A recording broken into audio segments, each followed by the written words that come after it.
Eder, Mac, Pallister. Io parto dall'inizio, da quando Liliana non è più tornata a casa. Tutto quello che è successo nei giorni successivi, con l'idea che magari qualcuno gli aveva fatto del male, che l'abbia sequestrata, che chissà.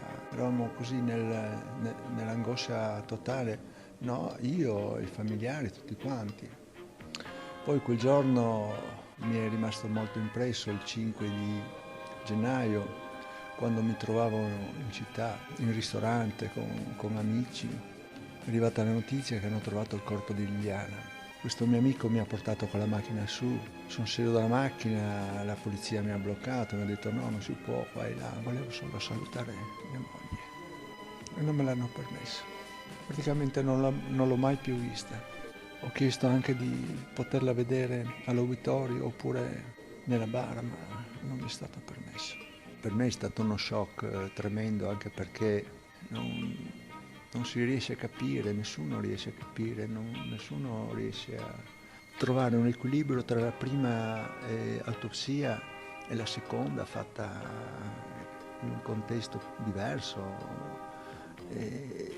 Diciamo ci sono probabilmente delle incongruenze, perché noi abbiamo il nostro consulente Baresani che comunque come tanti hanno analizzato, visto, e poi sono tante cose, il congelamento, pensa a te, sono arrivati al punto di mandare delle troupe in alcune delle mie pescherie con cui ho così un contatto.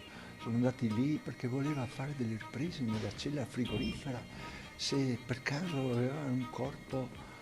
Ho detto, ma vi rendete conto di quello che stanno facendo? Poi sono andati nella macelleria di fronte e la stessa cosa, e anche altri mi hanno detto, ho detto, è una cosa vergognosa. Eh sì, è proprio una cosa vergognosa, così come vergognosa è stato quando, mi ricordo, ti hanno fatto i conti in tasca perché tu continuavi a dire di non avere soldi, di averne. Una persona non può permettersi di farmi i conti in tasca. A me piace la vita, piace divertirmi e per i soldi ci sono altre forme. Hanno dimostrato ciò che hai fatto in quei giorni? Gli scontri, degli accertamenti, tutte le cose che comunque hanno dimostrato quello che ho fatto in quei momenti là. Io ho fatto il fotoreporter per 20 anni col Messaggero. Io ero quello che ascoltava la gente, che davo dei consigli. Le persone venivano da me, guarda, sto male, non ho più voglia di vivere, queste cose. Io ero uno di quelli che aiutava, che ha aiutato gente.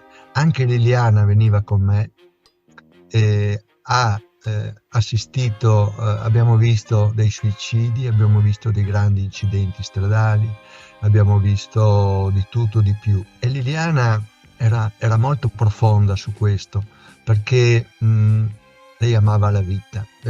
Io gli ho fatto 60.000 foto, abbiamo calcolato. Ehi, non dimenticare di iscriverti a questo canale.